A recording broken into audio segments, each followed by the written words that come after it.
3 days, Derek. You've got 3 days to prove you deserve to keep your own daughter." The words echoed in Derek Mitchell's mind as he gripped the steering wheel of his aging Honda Civic, the leather cracked and worn beneath his calloused fingers. He had been repeating that sentence to himself like a prayer, or maybe a curse, for the past 16 hours, as he bounced between his 2 jobs, trying to scrape together enough money to convince a judge that a man who worked himself to the bone was somehow a better parent than a woman who had abandoned her family for powder and parties. The dashboard clock glowed 11:47 p.m. in sickly green digits, and Derek's eyes burned with the kind of exhaustion that coffee could not touch anymore. His body ached in places he did not know could ache. His shoulders knotted from 8 hours hunched under car hoods at Riverside Auto Garage, his feet throbbing from another 8 hours, carrying plates and forcing smiles at the Moonlight Diner. Somewhere between the transmission fluid and the Table 7's complaint about cold fries, he had stopped feeling human and started feeling like a machine running on fumes and desperation. The custody papers sat on his passenger seat, their crisp white edges mocking him in the darkness. Monica's signature sprawled across the bottom of the petition. Confident and careless, the handwriting of a woman who had never had to fight for anything in her life because her parents' money had always fought for her. Her lawyer's letterhead gleamed with the kind of embossed professionalism that screamed expense, the kind of legal firepower that Derek's overworked public defender could not hope to match. Derek caught his reflection in the rearview mirror and barely recognized the man staring back. At 34, he looked closer to 45, with dark circles carved beneath his hazel eyes and a jaw that had not seen a proper shave in 3 days. His brown hair, once his best feature, according to Monica back when she used to notice things about him, now fell limp and unwashed across his forehead. He looked like exactly what Monica's lawyer would call him, a man barely holding on a father who worked too much and provided too little a cautionary tale about what happens when you marry above your station. But none of that mattered. Not really. What mattered was Lily. What mattered was his 6-year-old daughter with her mother's blonde curls and her father's stubborn chin. The little girl who still believed in Lucky Charms and bedtime stories, and the absolute certainty that her daddy would never let anything bad happen to her. The first raindrops hit his windshield like warnings, fat and heavy, exploding against the glass with surprising force. Derek flicked on his wipers, watching them struggle against the sudden onslaught as the sky opened up and the storm descended with a fury that seemed almost personal. Lightning cracked across the horizon, illuminating the rural highway in strobing white flashes, and thunder followed so close behind that the whole car seemed to shudder. Derek just wanted to get home. He wanted to climb those creaky stairs to his second-floor apartment, the one with the peeling wallpaper and the radiator that clanged like a dying animal every winter. He wanted to find Lily asleep on the couch where she always waited for him, no matter how many times he told her to go to bed.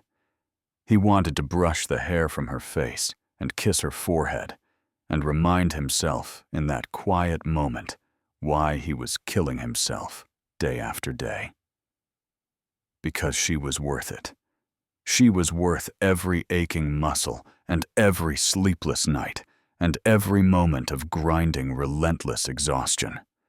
She was the only thing in his life that had ever been purely perfectly good. 3 days until Judge William Crawford would sit behind a polished wooden bench and decide whether Derek Mitchell deserved to remain a father.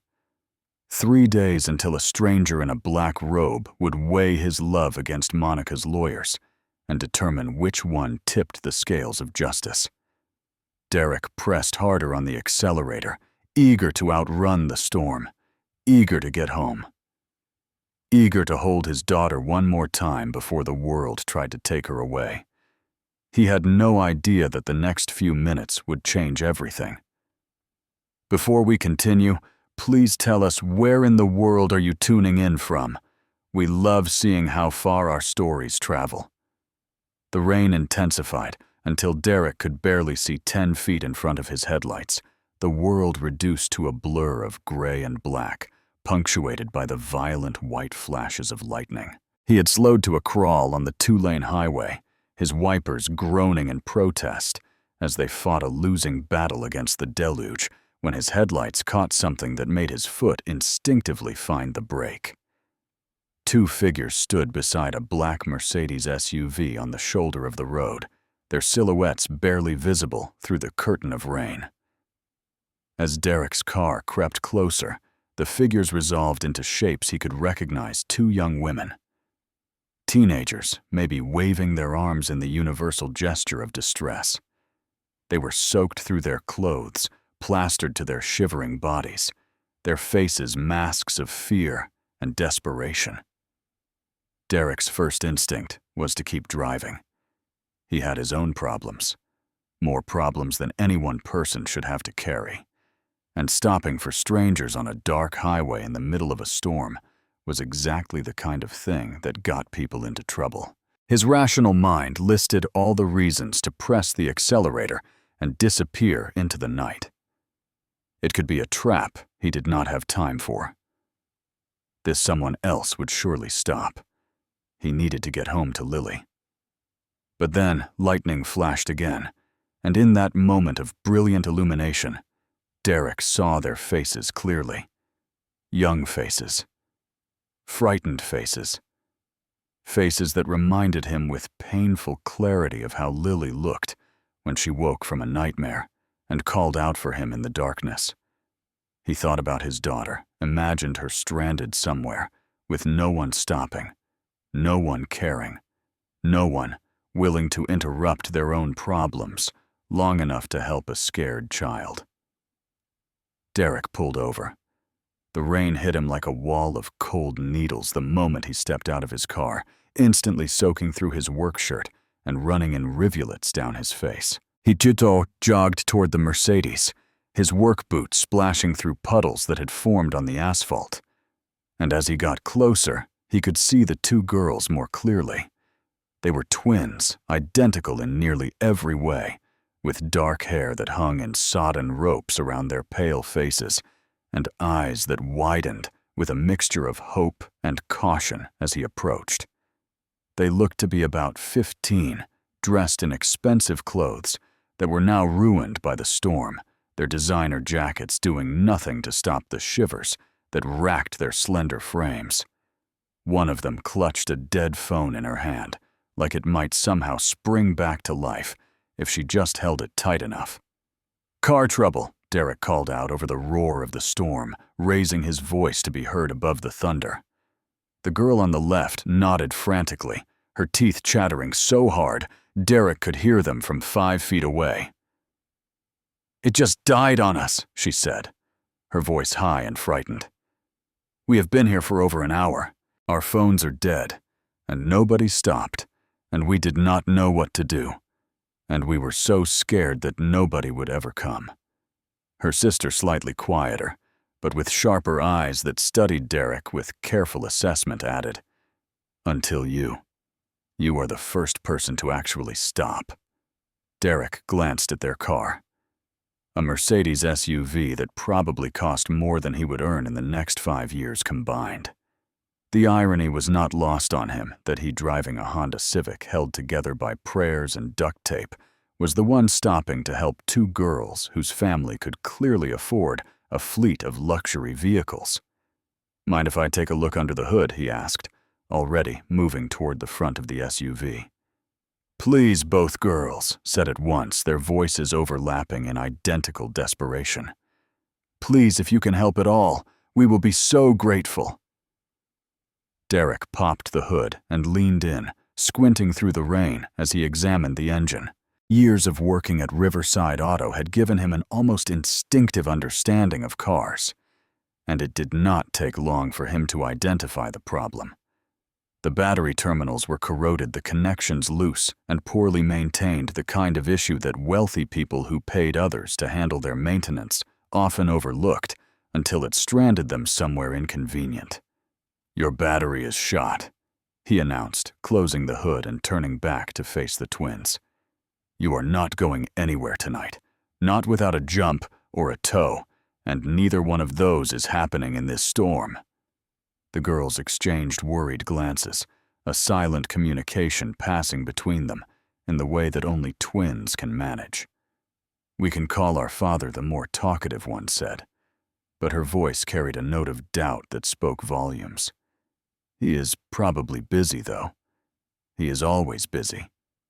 Something in the way she said it made Derek pause, a familiar resignation wrapped in disappointment.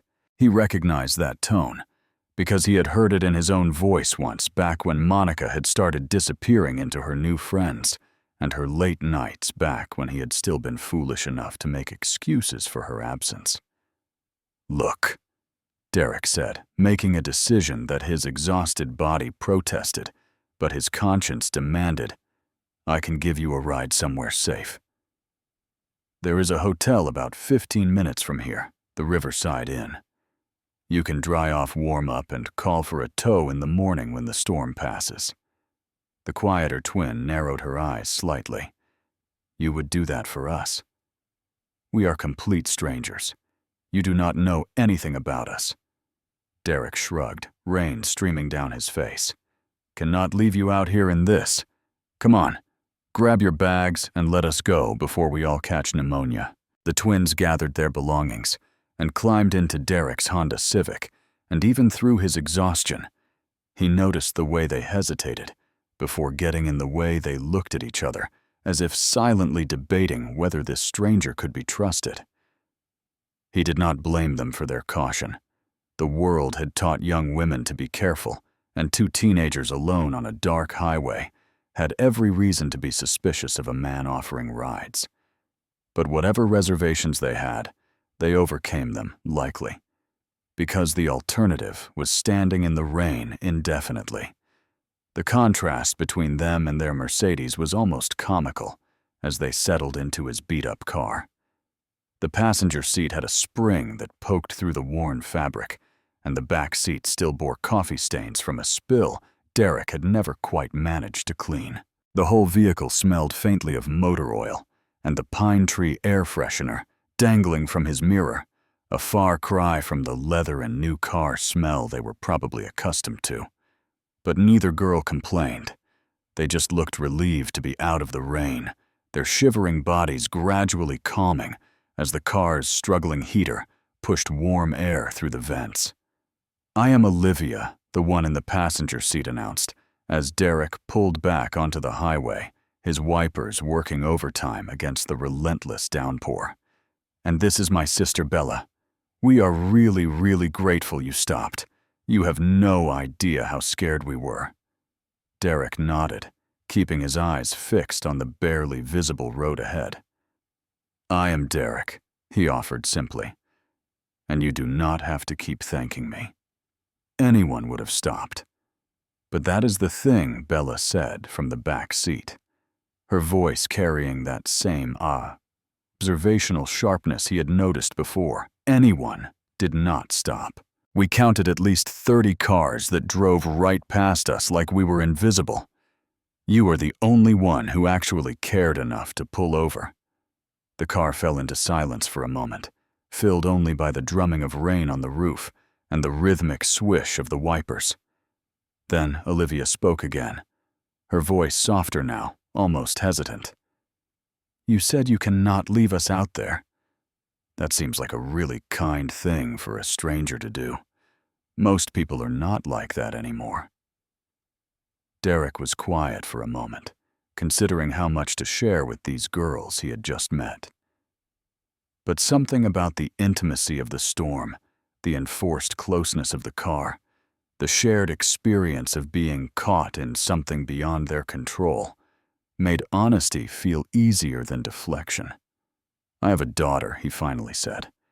"She is 6 years old, her name is Lily, and she is the whole reason I get up every morning. If she was ever stranded somewhere scared and alone in a storm like this, I would want someone to stop for her. I would pray that some stranger would care enough to help my little girl, when I could not be there to protect her myself. Olivia turned in her seat to look at him, her eyes filled with a warmth that had not been there before. "That is really beautiful," she said. "Lily is lucky to have a dad like you." Derek's jaw tightened involuntarily, the mention of his daughter bringing all his fears rushing back to the surface. "Every chance I get," he said, his voice rougher than he intended. "I try to be the best father I can, which might not be for much longer." He had not meant to say that last part. It just slipped out, the weight he had been carrying, finally finding a crack to escape through, and once the words were in the air, he could not take them back. "What do you mean?" Bella asked from the back seat, leaning forward between the front seats with sudden interest. Derek gripped the steering wheel tighter, his knuckles going white. "Her mother and I, we are divorced. She is trying to take full custody of Lily. Says I am not fit to be a father because I work too much, do not make enough money, cannot provide the kind of life her family thinks Lily deserves." "That is horrible," Olivia whispered, genuine sympathy coloring her voice. "That is absolutely horrible. Working hard to support your daughter should not count against you. It is what it is," Derek said, though his voice betrayed the fear and anger he tried so hard to suppress. "I am doing everything I can. 2 jobs, saving every penny, showing up to every school event, even when I am so tired I can barely see straight. But sometimes, it feels like it is not enough. Like the world has already decided I'm not good enough, and nothing I do will ever change that." The car fell silent again. But this time, the silence felt different, heavier, filled with shared understanding rather than awkward discomfort. Finally, Bella spoke, her voice soft but intense. "Our father is like that too, always working.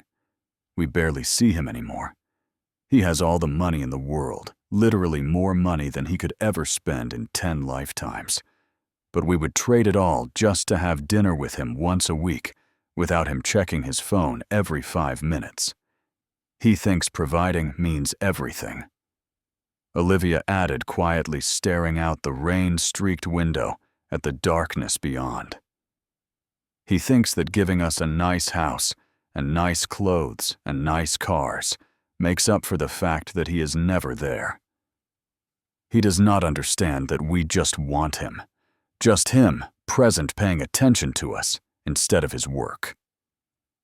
Derek glanced at her, seeing a reflection of his own struggles in her words, just from the opposite direction. "You should tell him that," he suggested gently. "He should know how you feel. We have tried." Bella said, a bitter edge creeping into her voice. "He does not listen. Says we do not understand what it takes to maintain our lifestyle, like we care about the lifestyle more than we care about having an actual father." "Sounds lonely," Derek observed. "It is," Olivia admitted. "Money does not fix loneliness. It just makes it more comfortable." They drove in silence for a while longer, the storm raging around them, but the interior of the car feeling strangely peaceful. Derek thought about Lily, about the custody hearing, about how he was fighting so desperately to keep his daughter, while these girls were fighting just as desperately to be seen by a father who was already there, but somehow absent. "You seem like a good dad," Bella said. Eventually, breaking the silence with words that hit Derek harder than she could have known. The kind who stops in a storm. The kind who shows up. Derek's throat tightened with emotion. "I am trying to be," he managed. "I am really trying." "That is more than most people do," Olivia said. "And Lily is going to remember that, no matter what happens. She is going to remember that her dad tried." The Riverside Inn appeared through the rain, its neon sign flickering in the storm, like a beacon of warmth and safety. Derek pulled into the parking lot and stopped near the entrance, reluctant for reasons he could not quite name to let these two strangers disappear from his life. The twins gathered their things, and before she got out, Olivia turned to him one last time. "Thank you, Derek," she said, her voice filled with genuine warmth. "Really, truly thank you. You did not have to help us, but you did, and we will never forget that." She paused, seeming to debate something internally, then added, "I hope the judge sees what we see, that you are exactly the kind of father your daughter needs." "Me too," Derek said quietly. "Me too." He watched them run through the rain toward the hotel lobby, two girls who had reminded him in the most unexpected way why he was fighting so hard. Then he put his car in gear and drove back into the storm, his mind already returning to the battle that waited for him in 3 short days. Derek arrived at his apartment complex past midnight, the storm still raging, but his spirit oddly calmer than it had been in weeks. Something about helping those girls, about being reminded that kindness still mattered in a world that often felt cold and indifferent, had settled something in his soul. He parked in his usual spot, the one under the broken streetlight that always flickered but never quite went out, and climbed the creaky stairs to his second-floor unit. His keys felt heavy in his exhausted hand as he fumbled with the lock, and when the door finally swung open, he was greeted by the familiar sight of his tiny apartment. It was not much this place he called home. The living room and kitchen shared the same cramped space, separated only by a counter, cluttered with bills he could not pay, and coupons he had clipped in hope of saving a few precious dollars. The wallpaper was peeling in the corners, the carpet worn thin from years of tenants before him, and the radiator in the corner clanged every winter like it was trying to communicate in Morse code. But it was clean because Derek made sure of that. It was safe because he had checked every lock and smoke detector twice. And most importantly, it was filled with evidence of a life he had built with his daughter Lily's drawings, taped to the refrigerator, her toys arranged in a corner basket, her school schedule pinned to a corkboard next to the phone. Mrs. Dorothy, his 68-year-old neighbor, and the closest thing to family he had in this city, sat in the worn armchair by the window, a magazine open on her lap. But her eyes fixed on the couch where Lily lay sleeping. The older woman looked up as Derek entered her weathered face, creasing into a sympathetic smile. "She tried to wait up for you." "Yeah," Mrs. Dorothy whispered, standing slowly and gathering her things. "She always tries, bless her heart." But she could not keep her eyes open past 10. Derek's heart clenched as he looked at his daughter, curled up on the couch with a blanket pulled up to her chin and her favorite stuffed elephant tucked under her arm. Even in sleep, her face carried a tension that no 6-year-old should know, a worry that had crept into her features over the past months as the custody battle had intensified. "Thank you for watching her," Derek said, reaching into his pocket for the $20 bill he had set aside for Mrs. Dorothy. It was money he could not afford to spend, not with court costs and lawyer fees and all the other expenses piling up. But he could not ask her to sacrifice her evenings for nothing. Mrs. Dorothy waved his money away with a firm shake of her head. "Keep it, honey. You need it more than I do. That little girl needs a father who can put food on the table, not one who is giving his last dollar to an old woman who has more than enough." "I cannot just—" "Yes, you can," she interrupted gently. Her eyes filled with the kind of maternal warmth that Derek had not experienced since his own mother passed away 15 years ago. "You can, and you will save that money for Lily. Lord knows she deserves every penny you can scrape together." After Mrs. Dorothy left, Derek knelt beside the couch and brushed the hair from Lily's face. She stirred at his touch, her eyes fluttering open to reveal the same hazel as his own, and the smile that spread across her sleepy face made every hour of exhaustion worth it. "Daddy," she sat up and threw her arms around his neck, squeezing with all the strength her little body could muster. "You came home. I missed you so much." "I missed you too, baby," Derek said, holding her close and breathing in the scent of her strawberry shampoo, the scent of innocence and childhood, and everything he was fighting to protect. "I am sorry I am so late. Work was crazy today." Lily pulled back and looked at him with eyes that suddenly seemed far too old for her age. "Daddy, are we going to be okay?" The question gutted him. She was 6 years old. She should be worrying about cartoons and playground games, not about whether her world was about to be torn apart. "We are going to be fine," he lied, pulling her into another hug so she could not see the fear in his eyes. "Everything is going to be just fine." But Lily was not finished.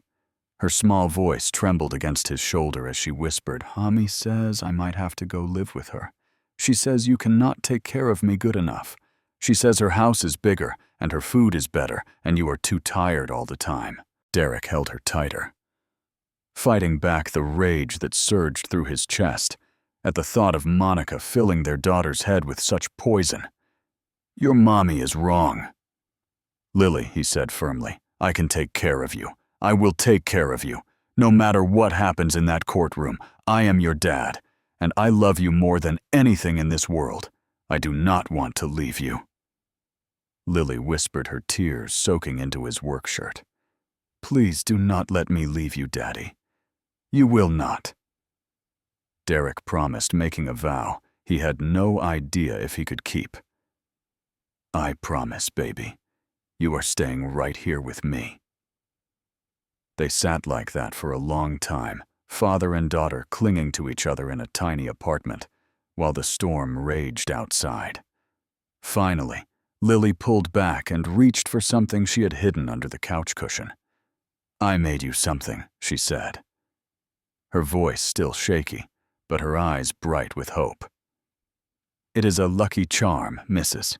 Dorothy said if you draw something with your whole heart, it becomes real." "So I drew really, really hard, Daddy." She pressed a piece of paper into his hands and Derek looked down at her creation. It was a crayon drawing, simple and childish and perfect, 2 stick figures holding hands, one big and one small, standing in front of a little house with a yellow sun shining overhead. Above the figures in wobbly letters, Lily had written, "Daddy and Lily forever." Derek's vision blurred with tears he could not stop. He pressed the drawing to his chest and pulled his daughter close one more time. "I love it," he whispered. "I'm going to keep it with me always. It will make the judge be nice to us," Lily said with absolute certainty, "because we drew it with our whole hearts." After Lily fell back asleep, Derek sat alone in the darkness of his apartment holding her lucky charm and staring out the window at the storm that still had not relented. In 3 days, he would walk into a courtroom and face Judge William Crawford, a man who would hold his entire world in his hands. He did not know yet that the seeds of something extraordinary had already been planted on a rain-soaked highway, that the twins he had helped were about to change everything.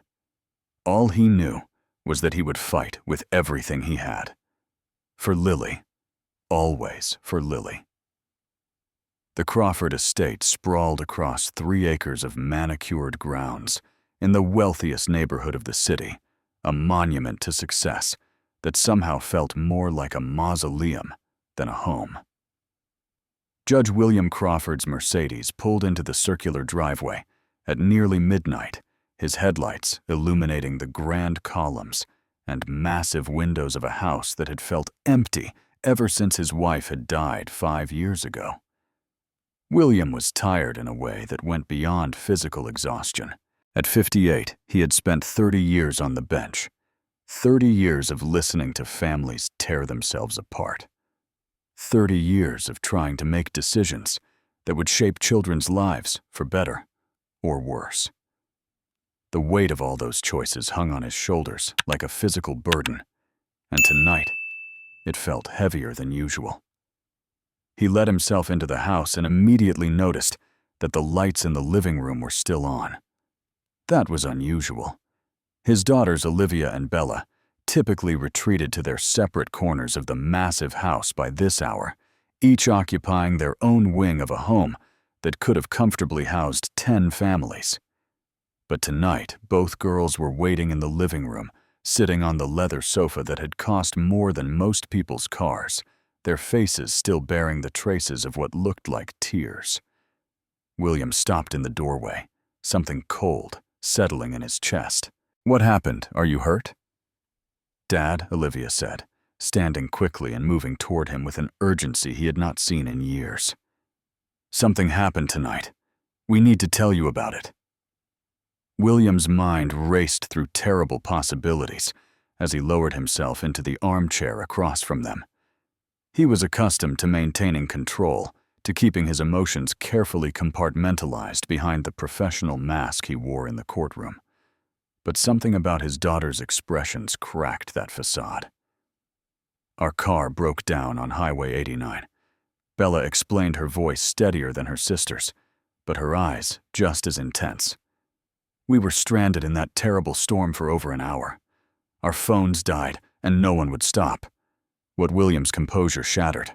"Why did you not call me? I would have sent someone immediately. I would have come myself." "Our phones were dead, Dad," Olivia said, and there was something in her tone that made William flinch. "We could not call anyone. We were completely alone, stuck on the side of the road in the worst storm I have ever seen, and car after car just drove past us like we did not exist." William's hands clenched into fists. He had failed them again. Even with all his money, all his power, all his influence, he had not been there when his daughters needed him most. But then someone stopped. Bella continued, and her voice softened in a way that caught William's attention. A man in this old, beat-up Honda Civic. He was clearly exhausted, clearly had his own problems, clearly had every reason in the world to keep driving. But he stopped for us anyway. William listened as his daughters described their rescue, painting a picture of a man named Derek, who had spent the evening helping 2 strangers when he had nothing to spare. They told him how Derek had checked their car, diagnosed the problem, and driven them to a hotel without asking for anything in return. They told him about their conversation in the car, about Derek's daughter Lily, about the custody battle that was consuming his life. "He works 2 jobs," Olivia said, her eyes filling with fresh tears. "2 jobs, Dad. And he still stops to help strangers in a storm. He still shows up for every school play and every parent-teacher conference. He is fighting so hard to keep his daughter, and all he wants is to be her dad." Bella leaned forward, her gaze locked on their father with an intensity that made him uncomfortable. "He has a court hearing in 3 days. His ex-wife is trying to take his daughter away because she says he does not make enough money, does not have a nice enough house, cannot provide the right kind of life." William's blood ran cold as understanding began to dawn. "And you know what the saddest part is?" Bella continued, her voice cracking. "He kept apologizing to us, apologizing for his car being so old, apologizing for not being able to fix our Mercedes right there in the storm. Like he was embarrassed that he could not do more when he was already doing everything." The twins fell silent, and William sat frozen in his chair, his mind racing. He knew that name. He knew that case. Mitchell v. Mitchell had been on his docket for weeks, scheduled for his courtroom in exactly 3 days. The man who had saved his daughters from a terrifying night on a dark highway was the same man whose fate William would soon hold in his hands. "What is his name?" William asked, though he already knew the answer. "Derek Mitchell," Olivia said. Why William did not answer. He simply sat in silence long after his daughters had gone to bed, staring at the family portrait on the mantel, the one taken before his wife had gotten sick, the one showing a family that had once been whole. He thought about the man named Derek, working himself to exhaustion for his daughter. He thought about his own choices, the decades of prioritizing career over family, the distance that had grown between him and his girls, despite all the money he had given them. And he thought about what he would do when he walked into that courtroom in 3 days. The night before the custody hearing, Derek could not sleep. He sat at his tiny kitchen table at 2 a.m, surrounded by legal documents he barely understood, trying to prepare for a battle he felt desperately unequipped to fight. The suit he had bought from Goodwill hung on the back of a chair, its jacket slightly too big and its pants slightly too short, the best he could afford on a budget that was already stretched to breaking. He had spent nearly 3 hours trying to get the motor oil stains out of his fingernails, scrubbing until his hands were raw, but traces of black still lingered around his cuticles like accusations he could not erase. Derek practiced his answers in the bathroom mirror, watching his reflection mouth words that sounded hollow and rehearsed. "Your Honor, I am a good father." The man in the mirror looked tired, looked beaten, looked like someone who had already lost. Derek slammed his palm against the sink in frustration, the sound echoing off the tiny bathroom's walls. "Come on, Derek," he muttered to himself. "Get it together. Lily needs you to get it together."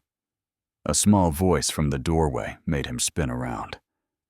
"Daddy, are you okay?"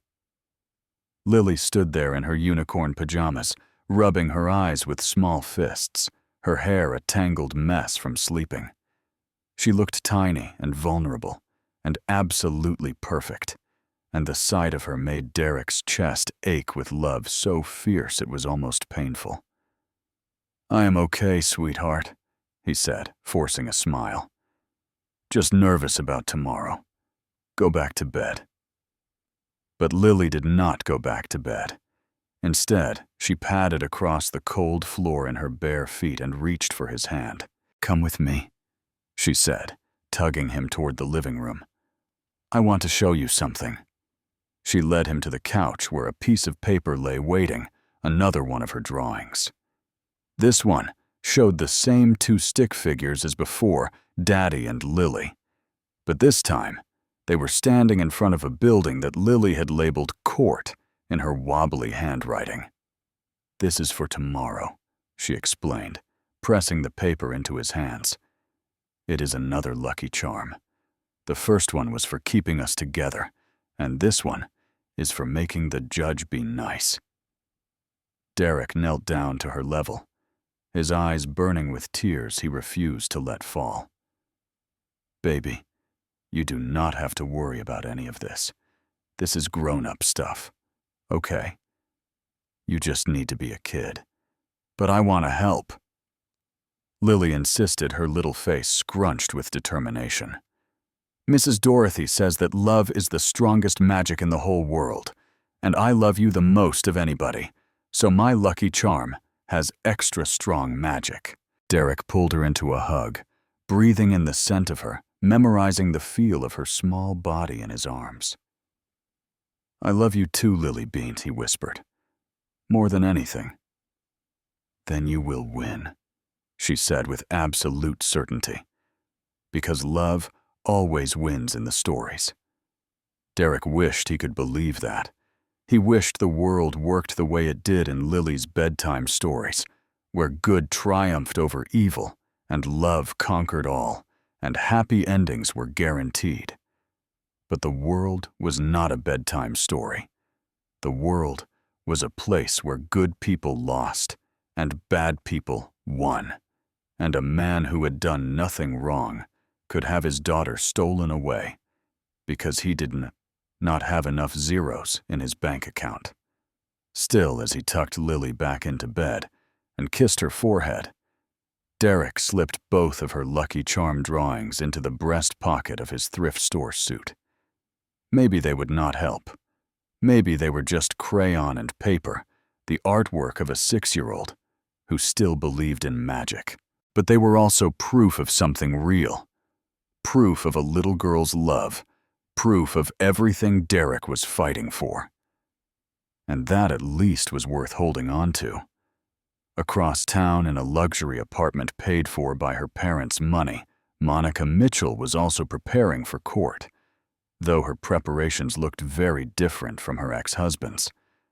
The apartment gleamed with expensive furniture and designer accessories, everything carefully curated to project an image of success and stability. But behind the polished surface, cracks were beginning to show. A half-empty bottle of wine sat on the kitchen counter. Pills rattled in a prescription bottle that Monica had hidden in her purse. And in the bedroom, her mother, Victoria Hamilton, was helping her select the perfect outfit for tomorrow's performance. The navy dress, Victoria decided, holding up a conservative ensemble that screamed responsible motherhood. You need to look like someone the judge would trust with a child. Elegant, but understated. Caring, but capable. Monica stared at her reflection in the mirror, barely recognizing the woman looking back. Once she had been beautiful in a wild, untamed way, the kind of beauty that drew men like moths to flame. Now at 33, she looked tired, beneath the careful makeup, her eyes holding an emptiness that no amount of designer clothes could fill. "Mother," she said, her voice carrying a note of uncertainty that Victoria immediately recognized and crushed. "Do not start," Victoria interrupted sharply. "We have invested too much in this to back out now. That lawyer cost your father and me a fortune. The apartment, the image, consulting, all of it. You are going to walk into that courtroom tomorrow and convince that judge that you are a changed woman who deserves her daughter back." But what if no buts? Victoria's eyes were cold, calculating, utterly devoid of maternal warmth. "You made your choices, Monica. You embarrassed this family when you ran off with those people and their parties and their drugs. You humiliated us when that mechanic divorced you instead of the other way around. This is your chance to fix it." Monica's hand trembled as she reached for the wine bottle, only to have Victoria snatch it away. "No more of that," Victoria hissed. "Not tonight. You need to be sharp tomorrow. Sympathetic, but not pathetic. Tearful, but not hysterical.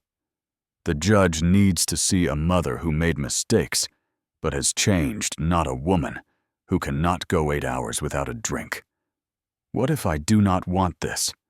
The words slipped out before Monica could stop them, and the silence that followed was deafening. Victoria's expression shifted from cold to dangerous. "Excuse me." "Lily," Monica said, her voice barely above a whisper. "She is happy with Derek. She loves him. What if taking her away from him just makes everything worse?" Victoria laughed, a sharp, humorless sound that made Monica flinch. "Love." She spat the word like it was something disgusting. "Love does not pay for private schools. Love does not open doors to the right social circles. Love does not ensure that your daughter grows up to be something more than the child of a grease monkey who could not provide for his own family." She gripped Monica's shoulders and forced her to look in the mirror. "You listen to me," Victoria said, her voice low and intense. "That man took you away from everything you could have been. He got you pregnant and trapped you in a life that was beneath you. The only good thing that came out of your unfortunate marriage is Lily, and she deserves better than growing up in a tiny apartment with a father who is too exhausted to even stay awake at her school plays." "He has never missed a school play," Monica said quietly. "He shows up for everything." Victoria's eyes narrowed. "Then we will make the judge see that showing up is not enough. We will make him see that Derek Mitchell can offer presence, but not prosperity, attention, but not opportunity. And we will make him understand that a child needs more than a tired father who can barely pay his bills. After Victoria left, Monica sat alone in her expensive apartment surrounded by beautiful things that felt like prison bars. She reached into her purse and pulled out the prescription bottle, shaking 2 pills into her palm before swallowing them dry. She thought about Lily, about the little girl she had carried for 9 months and then abandoned without looking back. She thought about Derek, about the man who had loved her once, who had tried so hard to save her from herself, who had finally had to choose between fighting for her and protecting their daughter. For just a moment, guilt flickered in her chest. But then the pills kicked in, numbing the sharp edges of her conscience, and Monica Mitchell began to rehearse her lines for tomorrow's performance. She would be the star of her own redemption story, the poor mother who had lost her way, but found it again. It did not matter that none of it was true. All that mattered was winning. Derek woke at 5 in the morning to the sound of rain against his window, a gentler rain than the storm 3 nights ago, but rain nonetheless. He lay in bed for a moment, staring at the water-stained ceiling, trying to convince his exhausted body that it was time to face the most important day of his life. His sleep had been fitful at best, maybe 2 hours total, interrupted by nightmares of judges and gavels, and Lily being pulled from his arms. Every time he had closed his eyes, he had seen Monica's smug face, her parents' cold triumph, a courtroom full of people who looked at him and saw nothing but failure. But there was no more time for sleep. Today was the day. Derek showered and shaved carefully, nicking himself twice because his hands would not stop trembling. He put on the ill-fitting suit from Goodwill, adjusting the too big jacket and trying to pretend the too short pants were not obvious. He tucked Lily's Lucky Charm drawings into his breast pocket, feeling their paper edges against his chest like armor against the world. Mrs. Dorothy arrived at 7 to take Lily to school. She had offered to keep the little girl home to spare her the anxiety of a normal day while her father fought for their future, but Derek had insisted on maintaining routine. "She needs normal," he had explained. "She needs to believe that no matter what happens, life goes on." Now, as he watched Mrs. Dorothy help Lily into her coat, Derek knelt down to his daughter's level and took her small hands in his. "I have to go somewhere important today," he said, keeping his voice steady, despite the fear clawing at his chest. "Mrs. Dorothy is going to pick you up from school and stay with you until I get home. I might be late, but I promise I'm coming back." Lily's eyes were huge and worried, far too knowing for a 6-year-old. "You are going to the court place," she said. It was not a question. "The place where they decide if I have to leave." Derek's throat tightened. "Yes, baby. But I want you to know that no matter what happens in that room, I love you. I love you more than anything in the whole universe, and nothing will ever change that." Lily threw her arms around his neck and squeezed with all her might. "You have my lucky charms," she whispered. "So you are going to win. I know you are." Derek held her for a long moment, memorizing the feel of her embrace, the smell of her strawberry shampoo, the sound of her voice. "I love you, Lily Bean. I love you too, Daddy."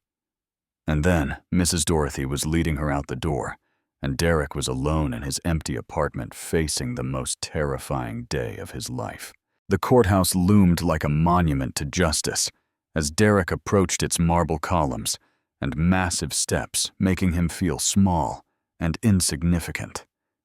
He had driven past this building hundreds of times over the years, never giving it more than a passing glance. Now it felt like the gates of heaven and hell combined, a place where his fate would be decided by people who did not know him, did not love Lily, did not understand what it meant to fight for your child with everything you had.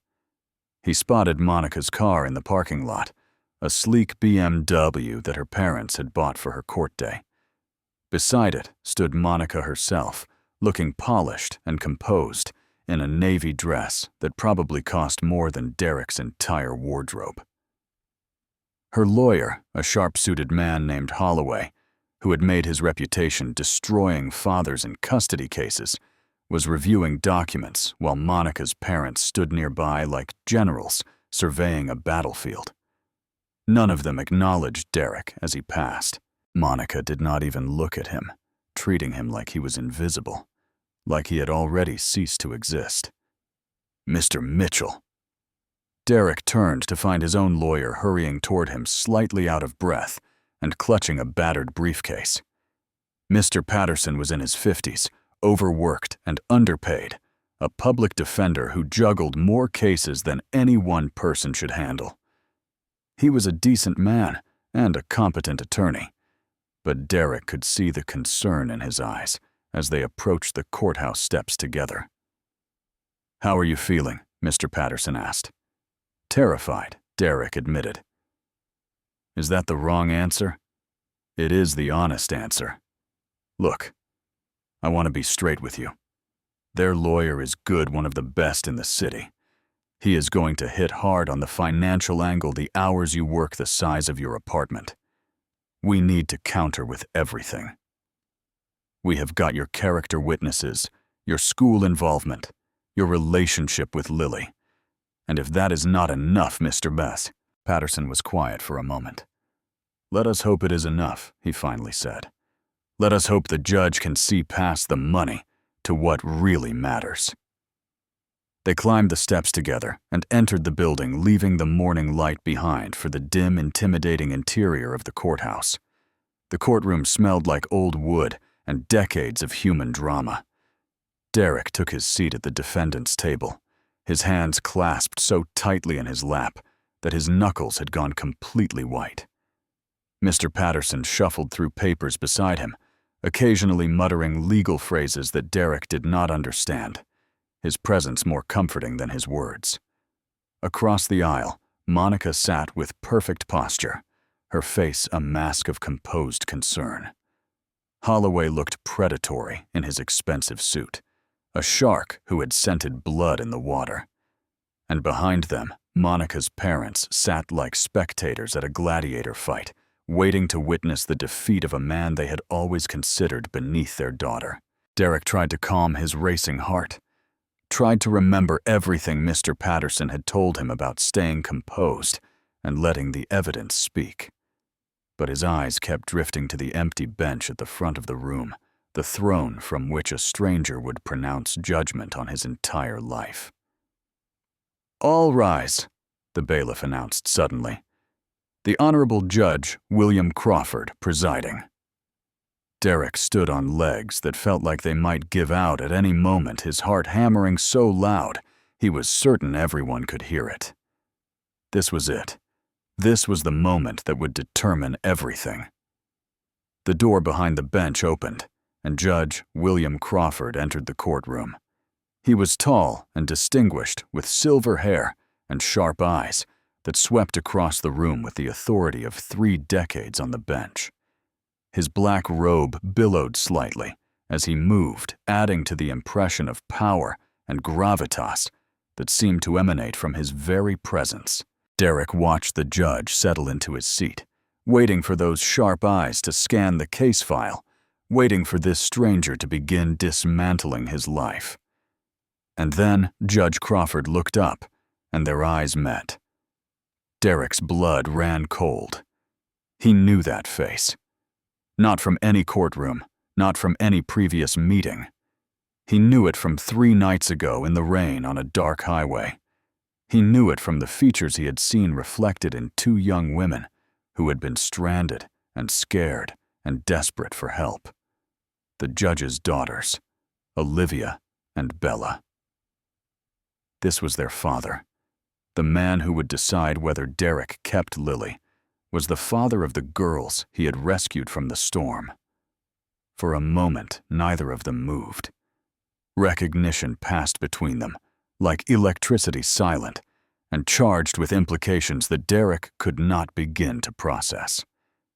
The odds of this coincidence were astronomical, impossible, and yet here they were facing each other across a courtroom with everything on the line. Judge Crawford's expression remained perfectly professional, betraying nothing of the recognition that had clearly registered in his eyes. He opened the case file and began to read, his voice steady and authoritative. "Good morning. We are here today for the custody hearing of Lily Marie Mitchell. Counselors are both parties ready to proceed." "Yes, Your Honor," Holloway said smoothly, rising with the confidence of a man who expected to win. "Ready, Your Honor," Mr. Patterson added. Though his voice lacked the same conviction, Judge Crawford nodded slowly, but something seemed to shift in his expression. He studied the case file for another moment, and Derek could see the wheels turning behind those sharp eyes. "Before we begin," the judge said, "I would like to call a brief recess. 20 minutes. We will reconvene shortly." The bailiff looked confused but nodded. "All rise." Everyone stood as Judge Crawford exited through the back door, his robe swirling behind him like a storm cloud. Holloway leaned over to whisper urgently to Monica, his expression annoyed. Monica's mother looked suspicious, her eyes narrowing as she watched the door through which the judge had disappeared. Mr. Patterson turned to Derek with concerned eyes. "That is unusual," he said quietly. "Something is happening. Did you recognize the judge? Have you seen him before?" Derek could not answer. His mind was racing, trying to understand what this meant. The judge knew who he was now. He knew about the storm, the rescue, the kindness Derek had shown to strangers. But was that good? Would it help his case? Or would the judge feel obligated to recuse himself? Would another judge be worse? Someone without any connection to Derek at all. 10 minutes crawled by like hours every second, stretching into eternity. Then the bailiff approached Derek's table, his expression carefully neutral. "Mr. Mitchell, the judge, would like to see you in his chambers." The words fell like stones into the silent courtroom. Holloway was on his feet immediately. "Excuse me, on what grounds?" "We object to any private communication between the judge and the opposing party." "Just Mr. Mitchell," the bailiff repeated firmly, ignoring the lawyer's outrage. "Please follow me, sir." Derek stood on shaky legs, his heart pounding so hard he thought it might burst through his chest. Mr. Patterson grabbed his arm as he passed, his voice low and urgent. "Whatever he asks you, be honest. Do not try to be clever. Do not try to manipulate. Just be honest. That is all you can do." Derek nodded and followed the bailiff through a side door, down a narrow hallway that smelled of old book and furniture polish, and into a wood-paneled office that spoke of decades of legal authority. Judge William Crawford stood by the window of his chambers, his hands clasped behind his back, staring out at the city below. He did not turn when Derek entered, and for a long moment, the only sound was the soft ticking of an antique clock on the wall. "Sit down, Mr. Mitchell." Derek lowered himself into one of the leather chairs, facing the massive desk, feeling like a schoolboy called to the principal's office. His heart hammered against his ribs, and Lily's lucky charm drawings rustled against his chest with every breath. Finally, the judge turned to face him. Up close, the resemblance to Olivia and Bella was even more striking. The same sharp eyes, the same strong jawline features that had been reflected in two frightened faces on a rain-soaked highway.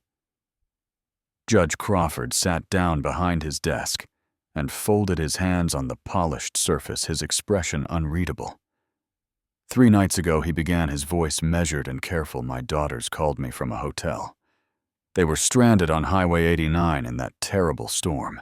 Their car had broken down, and they had been there for over an hour alone, and scared while car after car drove past without stopping. Derek's mouth went dry. He wanted to speak, to explain, to say something, but the words caught in his throat. No one helped them. The judge continued. No one cared. They were two young women alone in the dark in the rain, and nobody thought they were worth stopping for. He paused, his eyes boring into Derek's with an intensity that made it hard to breathe. Except you. Your Honor, Derek finally managed, his voice rough with emotion. I did not know who they were. I swear I did not plan any of this. I had no idea they were your daughters until I saw you walk into that courtroom just now. I know you did not. That is exactly my point. Judge Crawford leaned back in his chair, some of the formal rigidity leaving his posture. My daughters told me about you, Mr. Mitchell. They told me how you were clearly exhausted, clearly struggling, clearly had every reason in the world to keep driving. But you stopped anyway. You took time you did not have to help strangers who could not offer you anything in return. Derek did not know what to say, so he said nothing. They told me about your daughter. The judge continued. About Lily. About this custody battle you are fighting.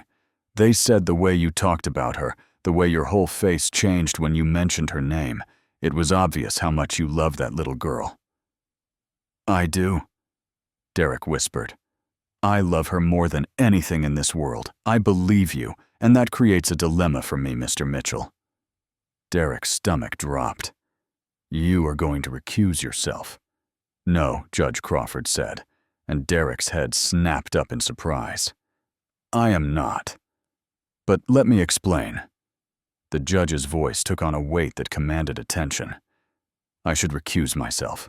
By every standard of judicial ethics, I have a personal connection to you now that could be seen as bias. Another judge would not have that complication. He paused, choosing his next words carefully. But I also know something about myself that another judge would not. I know that I am fair. I know that I have spent 30 years on this bench trying to make decisions based on facts, not feelings.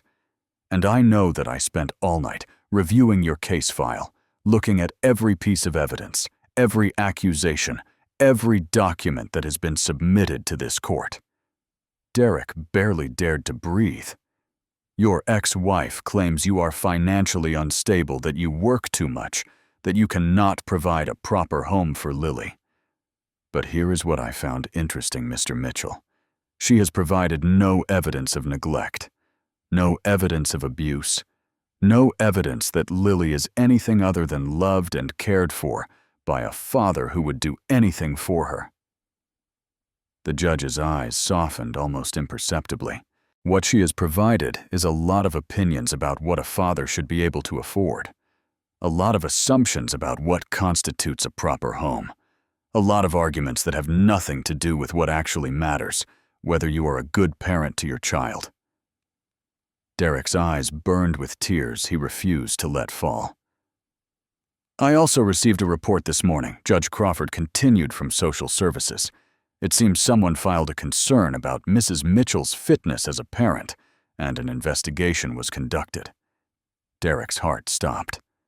The report documents 2 arrests for drug possession charges dropped on technicalities, but arrests nonetheless. It documents her termination from employment for intoxication. It documents ongoing concerns about substance abuse. The judge pulled a folder from his desk and slid it toward Derek. This is the official documentation. It was submitted to the court this morning entirely independent of our connection. Any judge would have received this information, and any fair judge would consider it carefully. Derek stared at the folder like it might explode. Why are you telling me this? He asked, his voice breaking. You could have just presented it in open court. You did not have to explain anything to me. Judge Crawford was quiet for a moment, something shifting in his expression. 3 nights ago, he said finally, my daughters told me something I was not ready to hear. They said I was never there when they were growing up, that I chose work over them. that they would trade all my money and success for a father who actually showed up. The admission hung in the air between them, raw and honest. They were right, the judge continued. I have spent 30 years building a career, and somewhere along the way, I lost my family. My wife died 5 years ago, and instead of turning to my daughters, I buried myself even deeper in work. I have been physically present and emotionally absent, and I have missed more of their lives than I can ever get back. He looked at Derek with something like respect. But you, Mr. Mitchell, you work 2 jobs. You are exhausted to the point of collapse. You have every excuse in the world to cut corners, to miss events, to prioritize survival over presence. And yet you show up. Every parent-teacher conference, every school play, every bedtime story. His voice grew thick. My daughters told me that Lily talks about you constantly. About the bedtime stories you make up for her, about the park you take her to every Sunday, about how you teach her to be kind.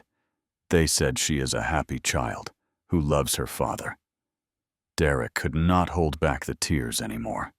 They spilled down his cheeks, and he did not even try to wipe them away. I am going back out there, Judge Crawford said, standing from his chair. And I am going to conduct this hearing fairly and impartially.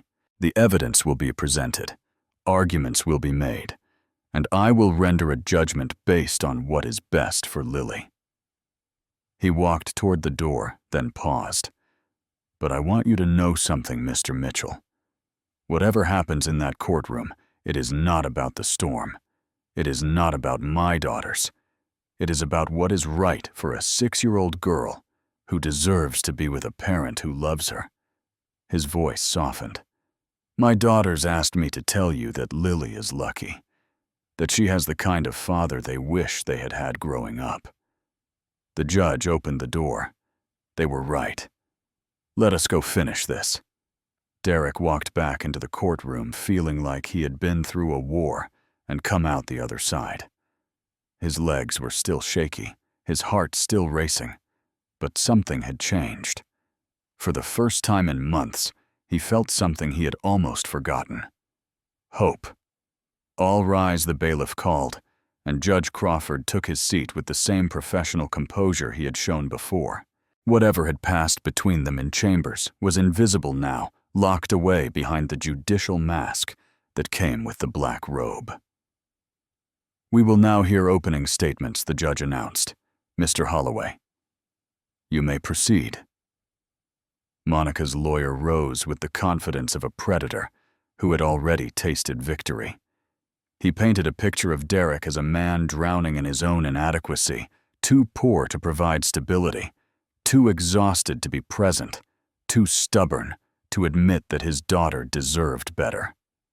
Your Honor, Holloway concluded, the law requires us to consider what is best for the child. Lily Mitchell deserves a home where she can thrive, not merely survive. She deserves opportunities that Mr. Mitchell simply cannot provide. Her mother has the resources the family support and the desire to give Lily the life she deserves. Mr. Patterson's response was quieter, but no less powerful. Your Honor, he said, love is not measured in square footage. It is not calculated by bank account balances or the value of a car. Derek Mitchell may not have much in material terms, but he has given his daughter something that money cannot buy. A father who shows up. Character witnesses were called. Lily's teacher described a man who never missed an event, who volunteered for field trips, despite working double shifts, whose daughter lit up like a sunrise every time he walked through the door. Mrs. Dorothy took the stand and spoke about watching Derek work himself to exhaustion night after night, only to come home and read Lily bedtime stories until she fell asleep, only to wake up early and make her breakfast before the cycle started again. Derek's boss at the garage testified that in 3 years, Derek had never once failed to show up, but had also never once failed to mention his daughter, never once failed to find a way to attend her school events, never once prioritized anything over being Lily's father. Through it all, Monica sat with practiced composure, her face a mask of sympathetic concern. When it was her turn to testify, she delivered a performance worthy of an award. Tears in her eyes as she spoke of her regrets, her voice breaking as she described wanting to make things right, her whole demeanor projecting the image of a reformed woman who deserved a second chance. But Derek could see the truth beneath the facade. He had lived with this woman for years. He knew what her real tears looked like, and these were not them. He knew what genuine remorse sounded like, and this was rehearsed. Still, it was working. He could see it in the way Holloway smiled, the way Monica's parents nodded approvingly, the way even Mr. Patterson's expression grew worried. Then Judge Crawford spoke. Before we continue, the judge announced the court has received new information relevant to this case, information that was not disclosed by the petitioner's counsel. Holloway was on his feet immediately. Your Honor, what information we were not notified? Sit down, Mr. Holloway. Judge Crawford's voice was steel. You were not notified because your client deliberately concealed it. The courtroom seemed to freeze. Monica's composed facade cracked for just a moment, revealing the panic beneath. Mrs. Mitchell, the judge said, looking directly at her. You have presented yourself to this court as a stable, responsible parent, seeking to protect her daughter from an unfit father. But you failed to mention your 2 arrests for drug possession. You failed to mention being terminated from your employment for intoxication. You failed to mention that you are currently under investigation for substance abuse. The courtroom erupted. Holloway was objecting loudly. Monica was shaking her head with tears streaming down her face, and Victoria Hamilton looked like she might murder someone with her bare hands. But Judge Crawford remained calm. The charges were dropped on technicalities he acknowledged, but the arrests are on record. The drug tests are still positive. The witness statements are still documented. He held up the folder from social services. This is a full investigation completed by social services submitted to this court through proper channels. It is all here. Derek watched as his ex-wife crumbled as the carefully constructed facade came apart at the seams. There was no satisfaction in it, only sadness for what could have been, only grief for the woman he had once loved, and the family they had once hoped to build. Judge Crawford's gavel came down, silencing the chaos. This court will take a brief recess to review the documentation. When we reconvene, I will deliver my ruling. The 20-minute recess stretched like an eternity. Derek sat at the defendant's table, his hands folded in his lap, trying to process everything that had just happened. Patterson was beside him, explaining in low tones how the evidence had come to light. The chain of events was almost miraculous in its timing, a series of coincidences that had aligned to expose the truth. Mrs. Dorothy's daughter. It turned out worked as a nurse at the local hospital.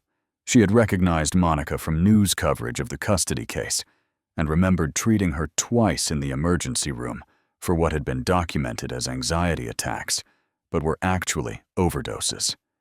Ethically conflicted, but driven by concern for a child she had never met, she had reported her concerns to social services.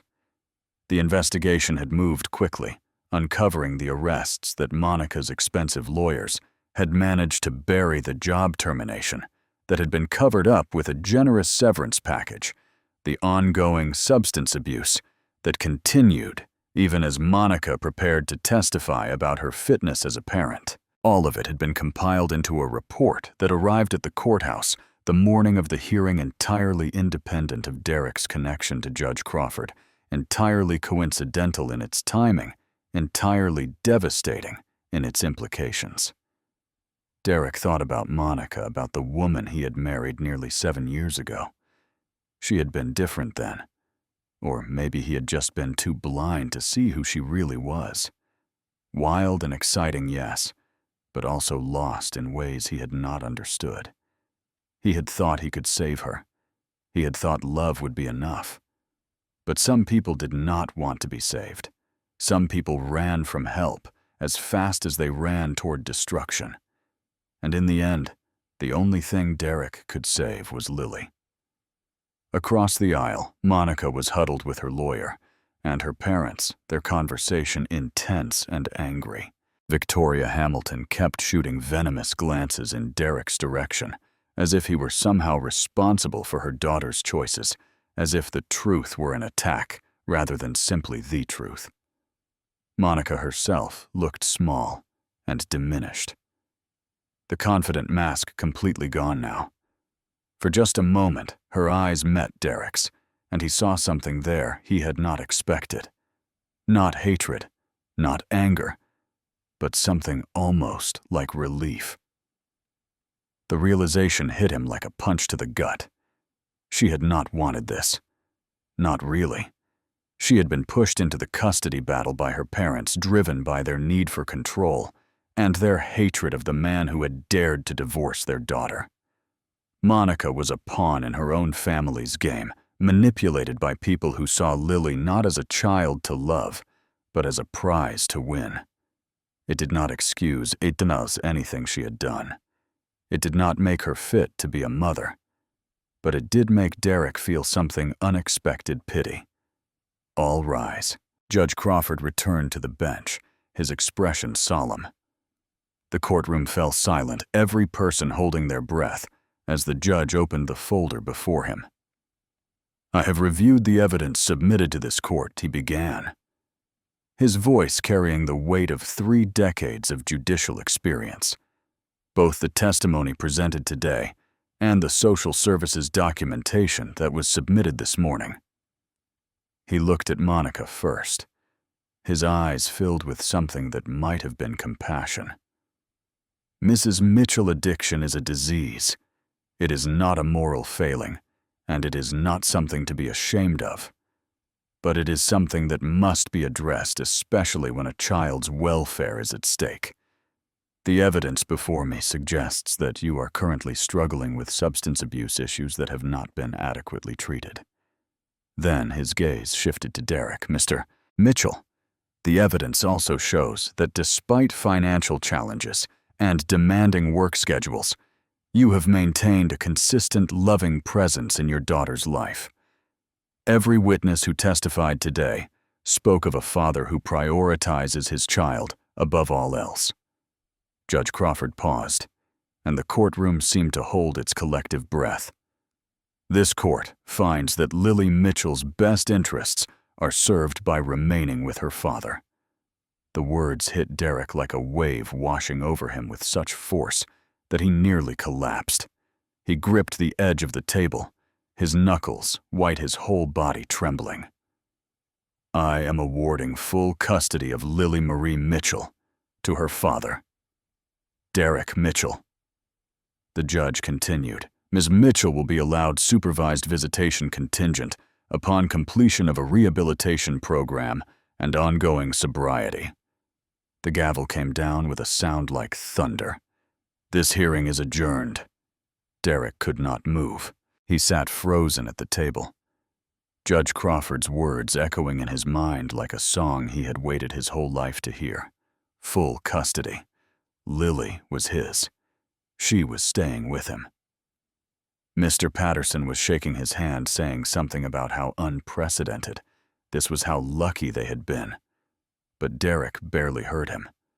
His attention was fixed on the empty bench at the front of the room, where a stranger in a black robe had just given him back his entire world. Across the aisle, Monica was sobbing in her mother's arms, but Victoria's face showed more teeth than comfort.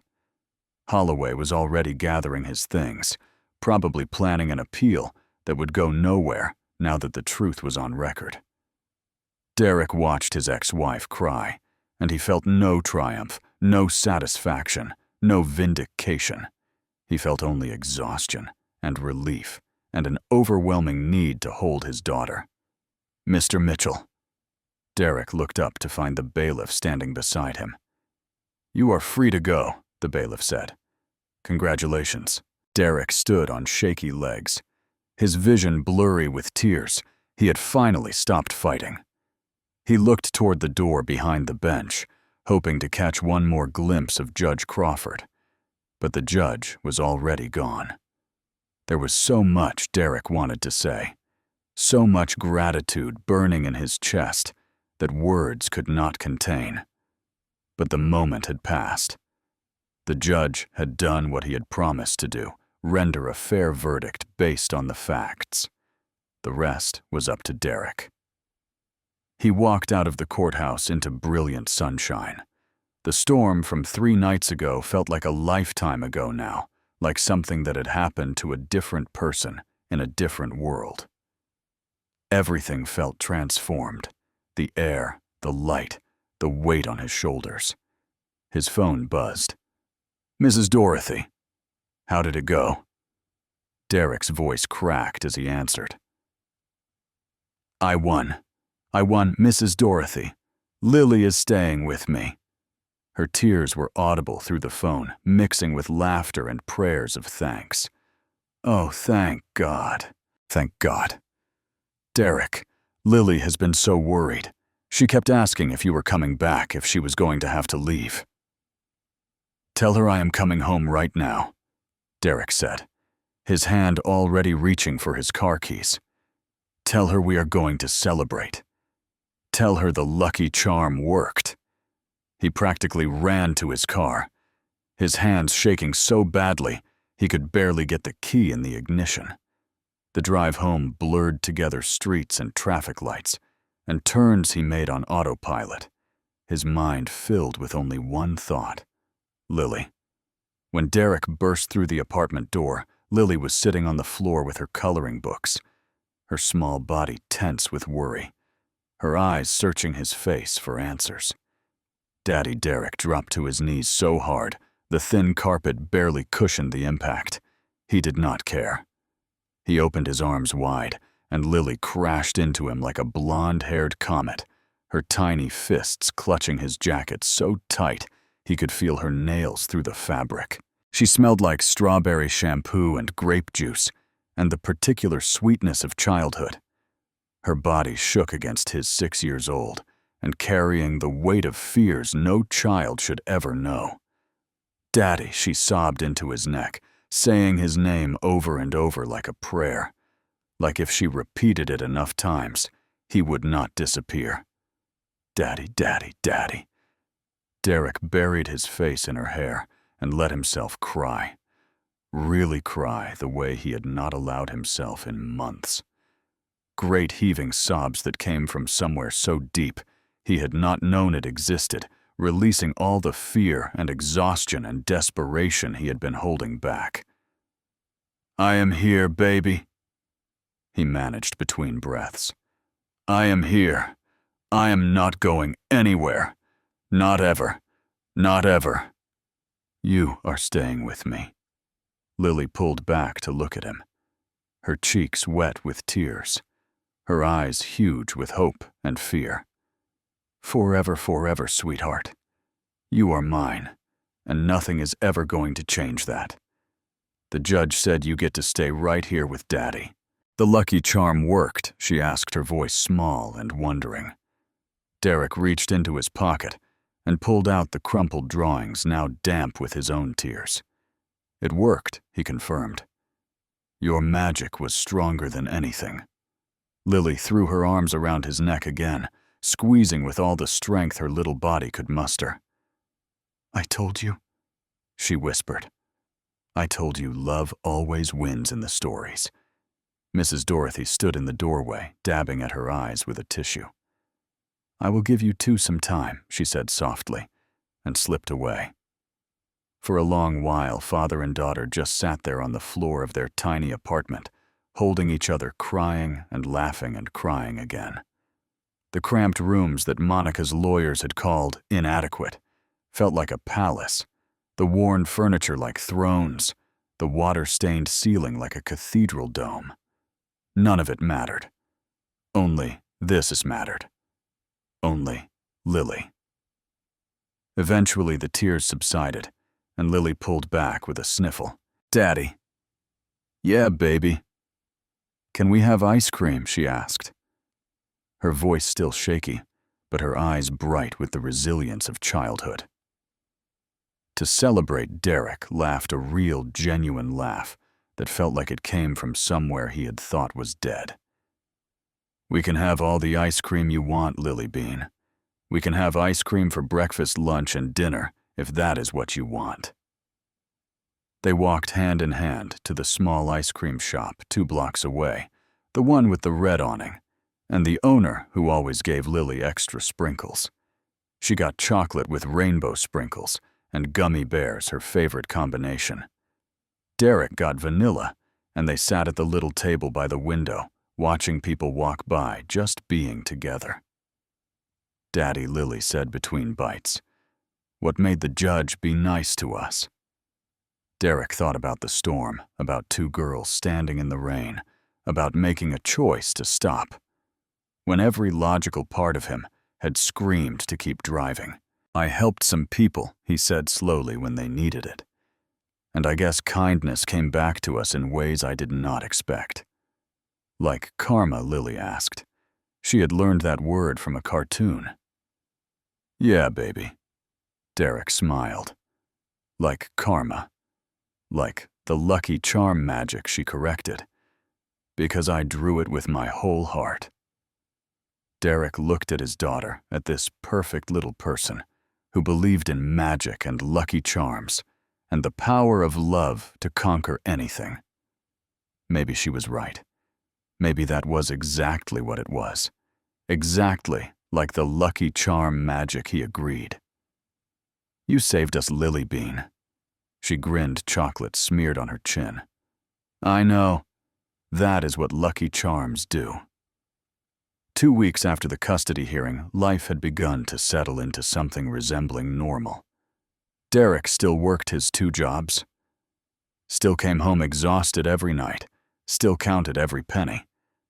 But everything felt different now, because the fear was gone. Lily was his legally and permanently, and no one could ever take her away. He was cleaning up after dinner one evening, Lily working on homework at the kitchen table, when his phone rang.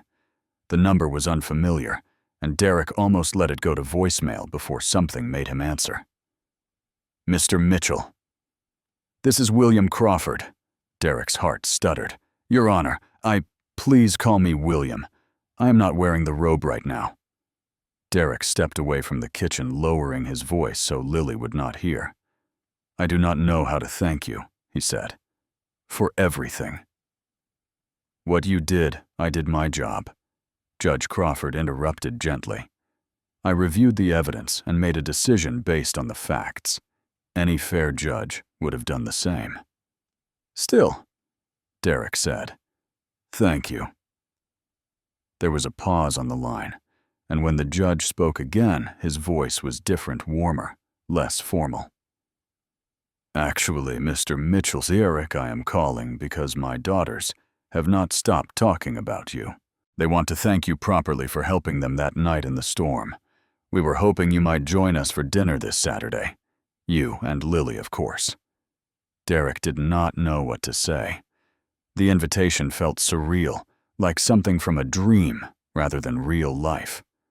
"I know it might feel strange," Judge Crawford continued, "given the circumstances of how we met. But the court case is closed. Whatever happened in that courtroom is behind us. Now, we are just 2 fathers, and my girls are very persistent when they want something." Derek found himself smiling despite his uncertainty. "I know something about persistent daughters. Then you understand my position. Saturday at 7, I will have Olivia text you the address, and Derek. Bring your appetite. My daughters have been planning the menu for 2 days." That Saturday, Derek borrowed a tie from his neighbor and helped Lily pick out her best dress, the yellow one, with sunflowers that she had been saving for special occasions. They drove to an address in the hills where the houses had gates and the driveways could fit 10 of Derek's car. Lily pressed her nose against the window, her eyes wide with wonder. "Daddy, is this a castle?" Derek laughed. "Not quite, baby, but it is pretty close." The Crawford estate was impressive, intimidating in its grandeur. But the moment the front door opened, all the formality melted away. "You came." Olivia pulled Derek into a hug before he could even say hello. "We were so worried you would say no."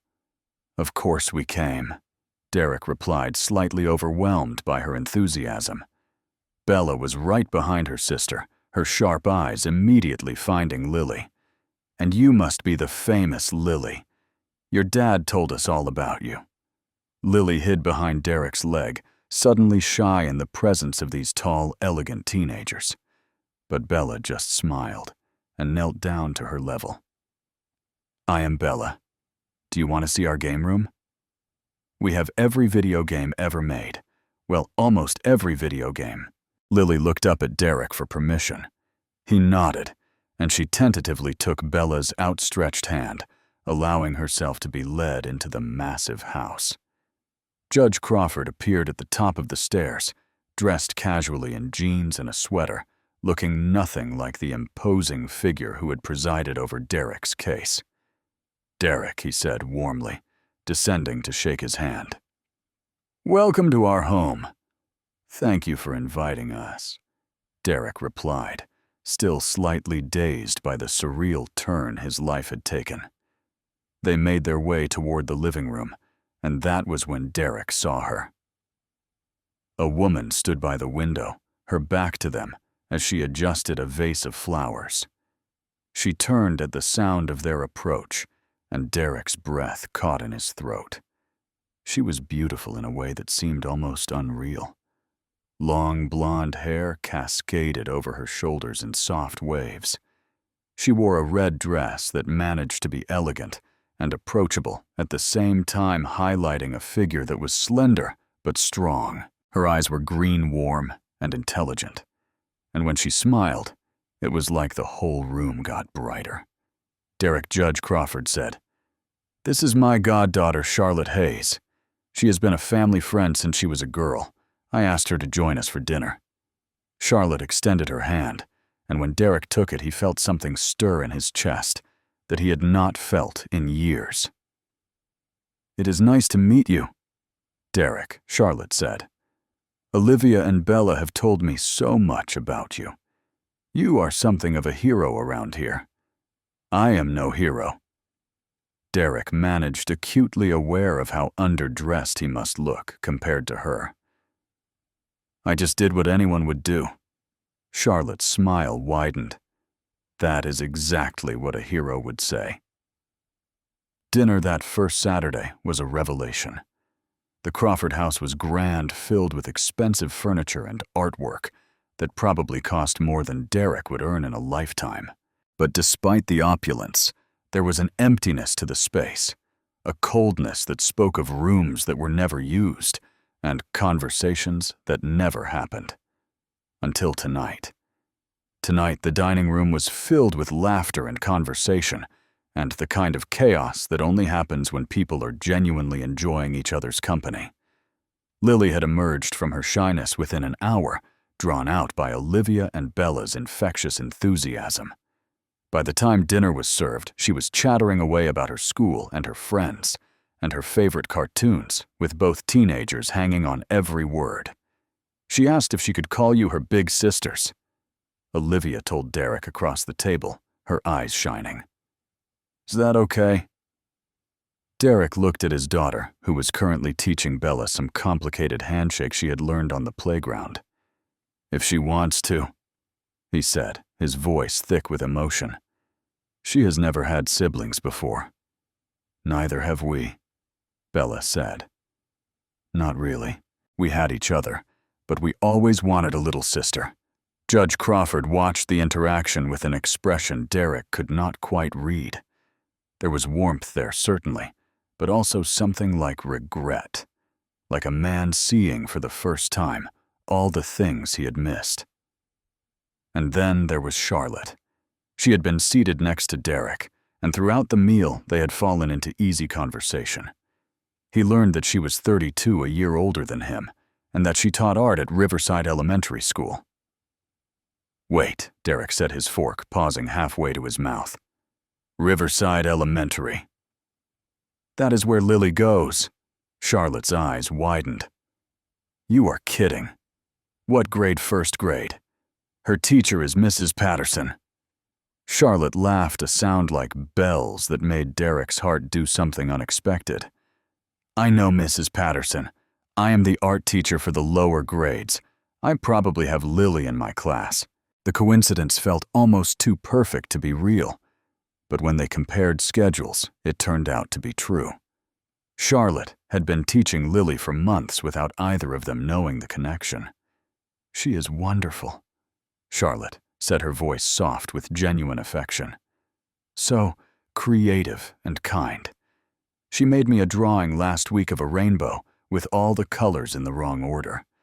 When I asked her about it, she said it was a surprise rainbow because surprises are more fun." Derek felt tears prick at his eyes. That sounds like my girl. As the evening wore on, Derek found himself relaxing in a way he had not in years. The conversation flowed naturally, touching on everything from childhood memories to favorite books to the challenges of single parenting. Because Charlotte, it turned out, understood those challenges better than most. I was engaged once, she told Derek later, when the others had moved to the game room and they were alone on the back patio. 2 years ago. His name was James. "What happened?" Derek asked gently. "Car accident." Charlotte said, her voice steady, but her eyes distant. He was coming home from work, and a drunk driver ran a red light. He died before the ambulance even arrived. Derek did not say anything. He just reached out and took her hand, knowing that sometimes presence was more important than words. I threw myself into teaching after that. Charlotte continued. The kids kept me going. Their joy, their creativity, their absolute belief that the world is a beautiful place. They reminded me that there was still good in the world, even when everything felt dark. She squeezed his hand, and then I heard about you, about what you did for Olivia and Bella, about the custody case and how hard you fought for Lily, and I thought maybe there are still good people out there. Maybe hope is not dead. Derek looked at her. This beautiful woman in the red dress who understood loss and loneliness and the desperate need to keep going for the sake of someone else. Maybe we were supposed to meet, he said softly. Maybe this whole crazy chain of events happened for a reason. Charlotte smiled, and something passed between them. An understanding, a connection. The first tentative spark of something that might grow into more. Maybe it did, she agreed. Maybe it did. The Saturday dinners became a tradition, an anchor point in weeks that still held their share of challenges. Derek continued working his 2 jobs, continued counting every penny, continued coming home exhausted every night. But now there was something to look forward to. A light at the end of each tunnel, a reminder that he was not alone. Every Saturday, he and Lily would drive to the Crawford estate, where Olivia and Bella would sweep his daughter away into their world of games and makeovers and sisterly bonding. Judge Crawford William, as Derek now called him, would pour drinks and ask about Derek's week with genuine interest. And Charlotte would be there, her presence, like a warm blanket on a cold night. Their relationship developed slowly, carefully, both of them carrying wounds that required gentle handling. On the 3rd Saturday, they went for a walk in the garden, while the others watched a movie. "Tell me about her," Charlotte said. "Your ex-wife. I want to understand." Derek was quiet for a long moment, gathering his thoughts. "Monica was fire when I met her," he finally said. "Wild and beautiful and exciting. I was just a mechanic who had never been anywhere or done anything, and she was this force of nature who made everything feel possible. He kicked at a pebble on the path. I did not see the warning signs. The way she would disappear for hours without explanation. The mood swings. The friends, who seemed to appear out of nowhere. I thought I could love her enough to fix whatever was broken inside her. But you could not, Charlotte said gently.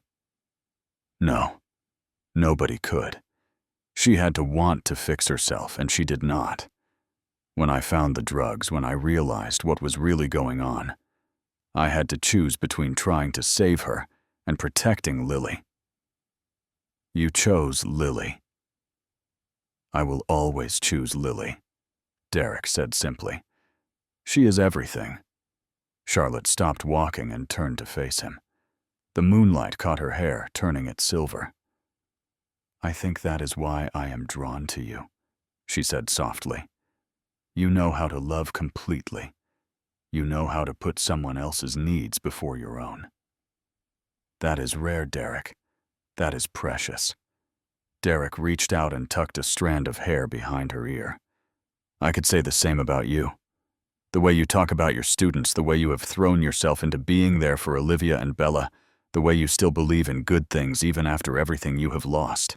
They stood there in the moonlight, two wounded people recognizing in each other the possibility of healing. I am scared, Charlotte admitted. I have not let myself care about anyone since James.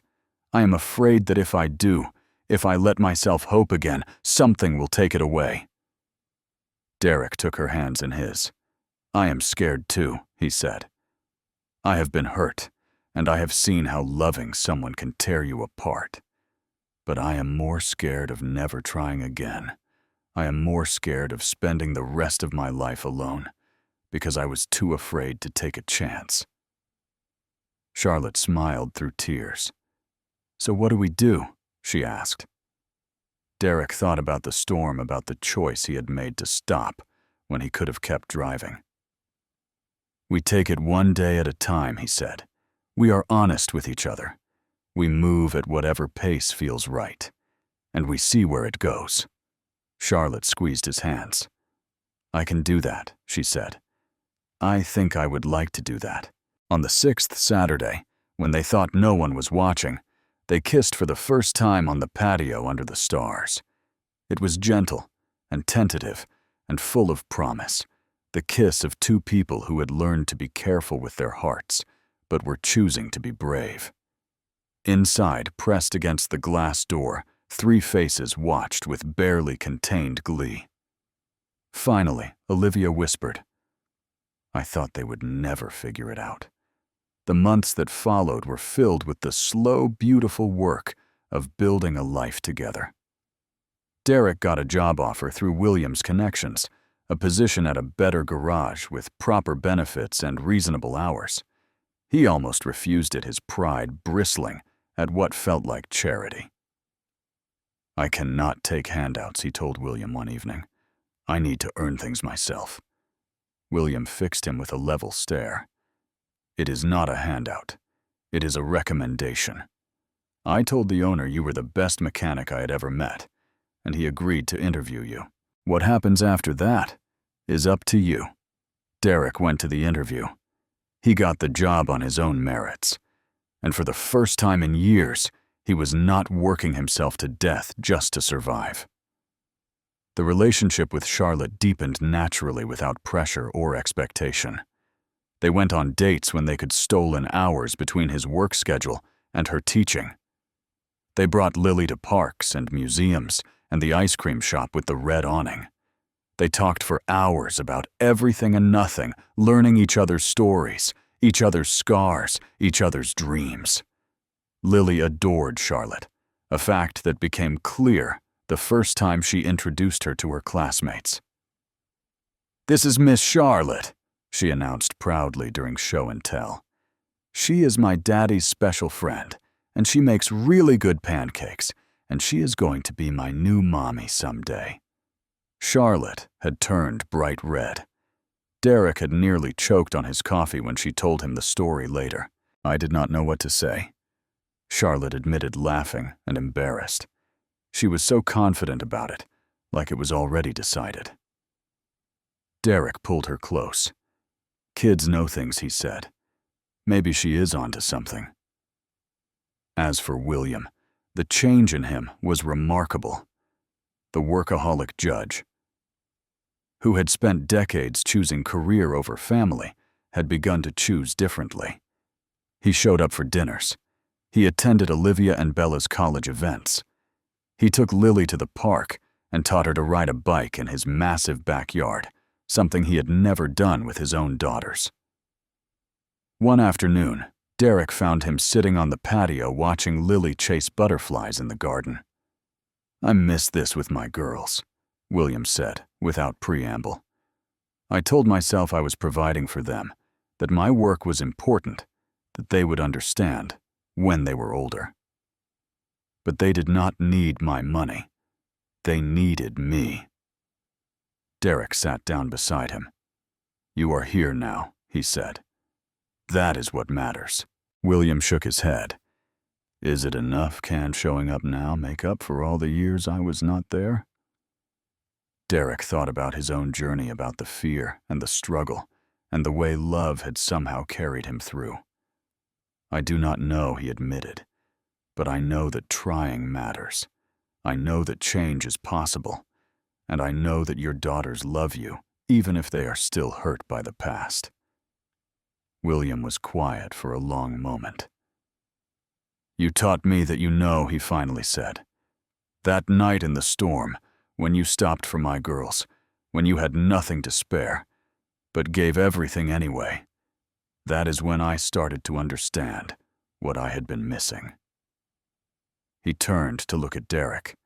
"I have sat on that bench for 30 years. I have seen thousands of cases, but yours taught me more than all of them combined. What did it teach you? That character is not what you do when people are watching. It is what you do in a storm when no one would blame you for driving past." Derek thought about that night, about the rain and the darkness and the choice he had almost not made.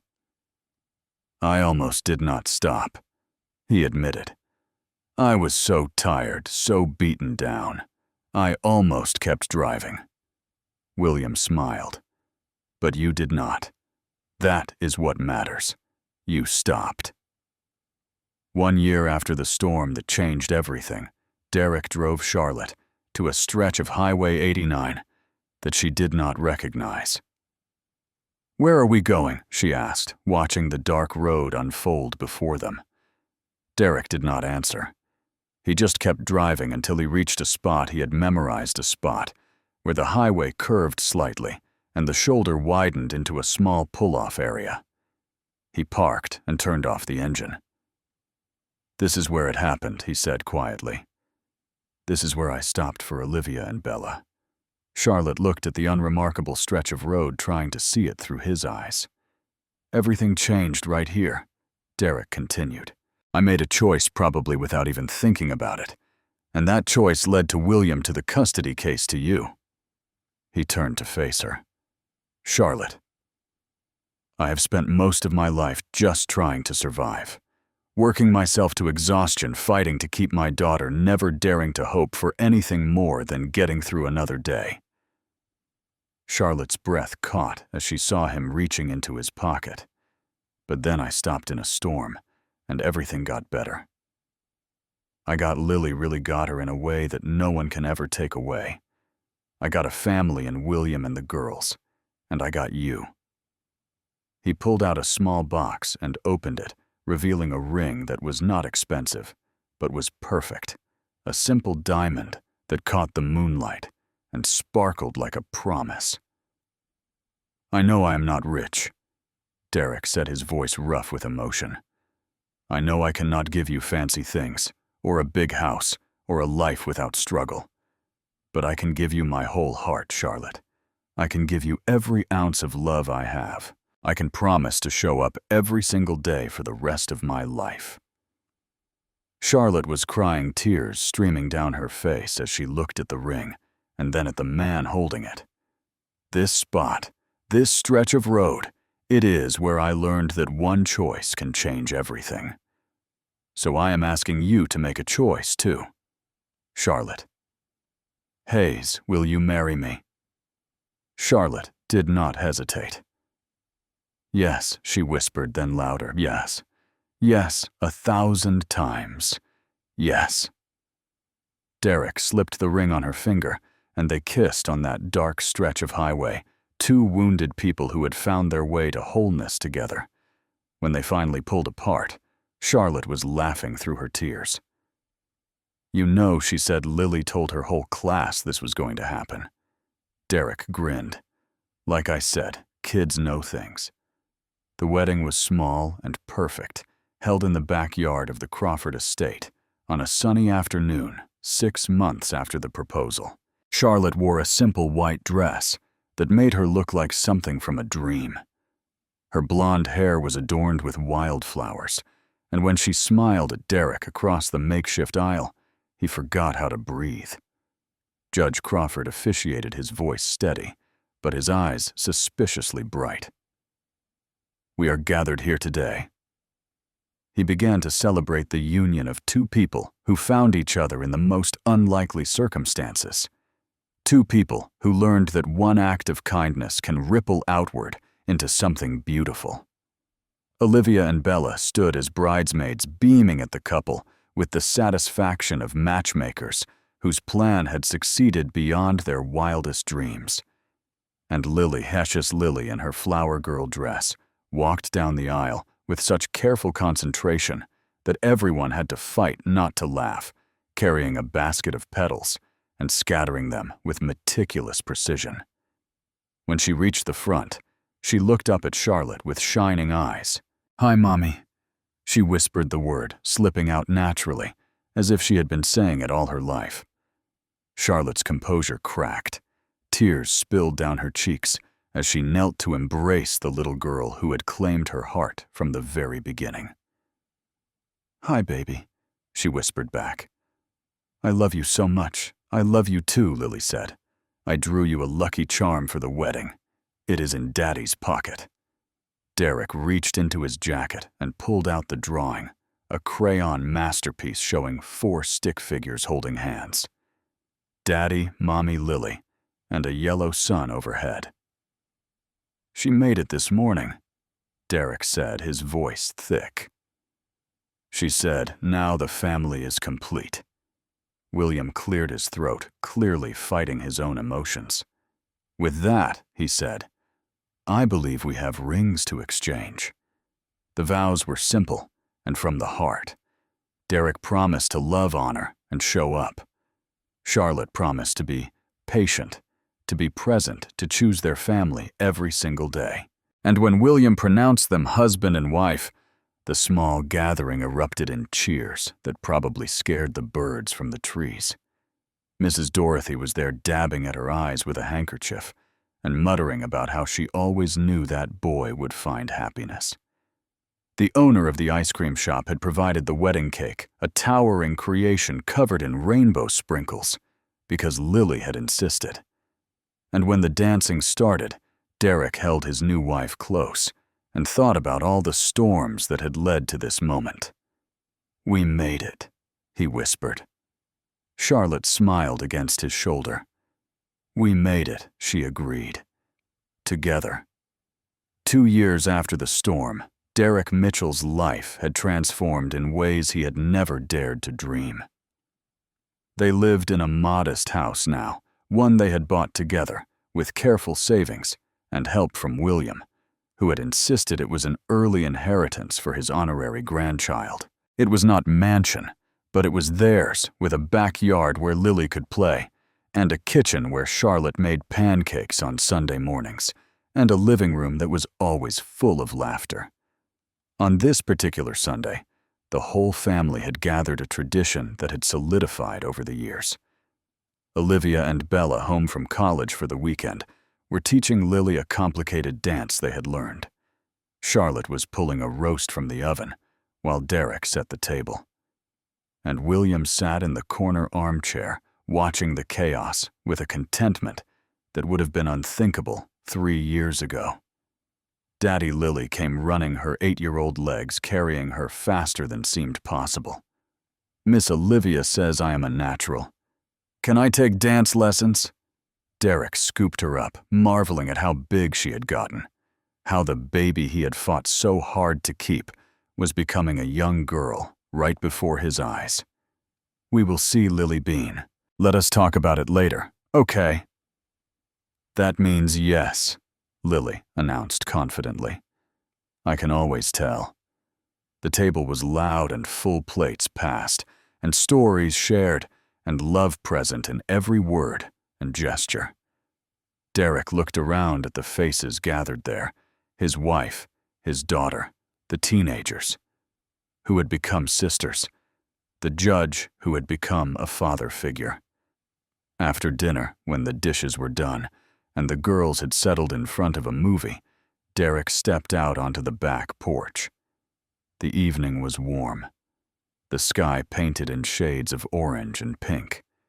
William joined him a moment later. You know, the older man said quietly, I have been on the bench for 30 years. Seen thousands of cases.